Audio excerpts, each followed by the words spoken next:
everybody, so I'm back. I want to show you how to do the foot and the top lip of the vase if that's what you want to work on. So there's a couple different things that you can do when deciding how to make that top piece. So it kind of depends. So you could take one of the big tumbler templates, which is what I did with this one, and follow the tumbler directions. But then when I cut it, I don't really need, well, I guess it depends on what you like. If you want a really tall thing like that, that's fine. For me, I wanted this top half because I think I wanted a little bit shorter, right? So I still just rolled out my slab. I trimmed it just like normal. When I went to go cut it, because I'm cutting it shorter than this, I want to make sure it's even. So I just make like a, rock on kind of thing. And then I hold my needle tool and I follow along the edge and my finger with the needle tool, and that usually works pretty well for me. So you could do something like that. Or I use the circle template and I cut out this rainbow shape, which is gonna create a different kind of shape at the top, and that's what I think I want for mine, and it just creates a different kind of shape.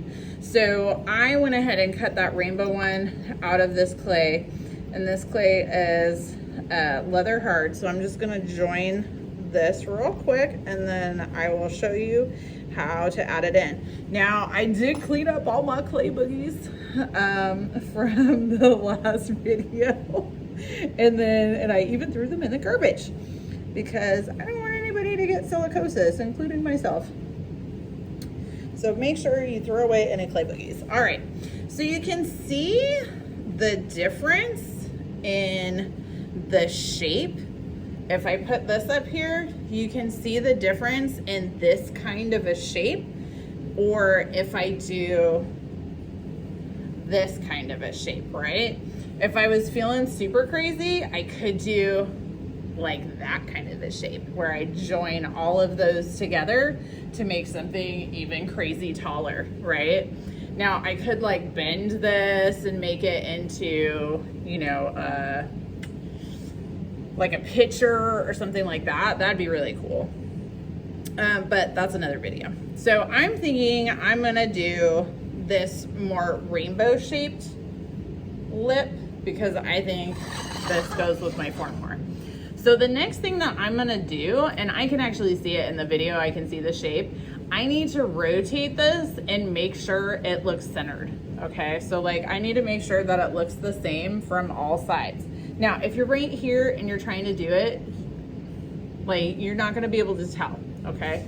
So you're gonna have to stand up for this part. So you wanna make sure that the inside looks round, right? And then you wanna kind of stand back and take a look at it and be like, is it in the middle? And if it's not in the middle, shift it over a little bit until it looks like it's in the middle on this side. Then you wanna rotate it. Okay, and then you want to look at it again. Does it look like it's in the middle? And if it does, leave it. If it doesn't, adjust it. Turn it, step back, take a look at it, okay? You want to check all the way around from really far back because you want to make sure that this actually looks pretty even, okay? Because if you, I'm going to mark this and then I'll show you. Because if you don't make sure that it's even and you don't go far back, like stuff that looks normal from up close, when you get far away, you're like, what the heck? Because like if I'm sitting here, this to me right here looks even. But when I rotate it sideways, it goes that way, right? So it's really important that you check it, okay? From different angles and that you mark it. So I just used my needle tool and I marked it.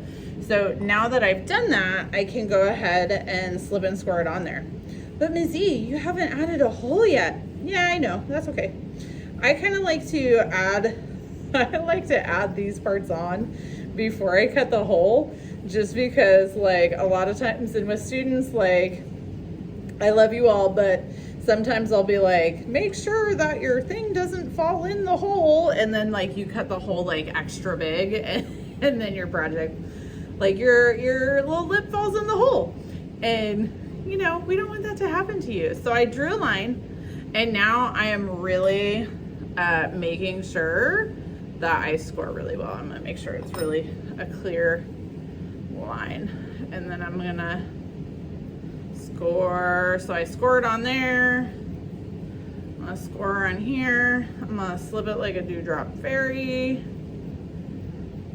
I'm trying to make sure I can still see my line. So I'm kind of drawing at least a little bit of my line back in. You do want to check before you stick this down real hard. You do want to check and make sure that it's right. Okay. So you'll do the step back thing. Slip it like a dewdrop fairy. Yay! Okay. So now we're gonna add this back on. Check up here, make sure that it's a circle. Now before you push down, check it again. Like, does it still look even from all sides, right? Does it still look even? If it doesn't, adjust it, okay? So this is one of those things, like, if you see something that doesn't look right, fix it, right? It's clay. That's one of the best things about clay, is that you can adjust it and fix it and change it and make it your own, right? So that's really important, that if it doesn't look right, figure it out, fix it, okay?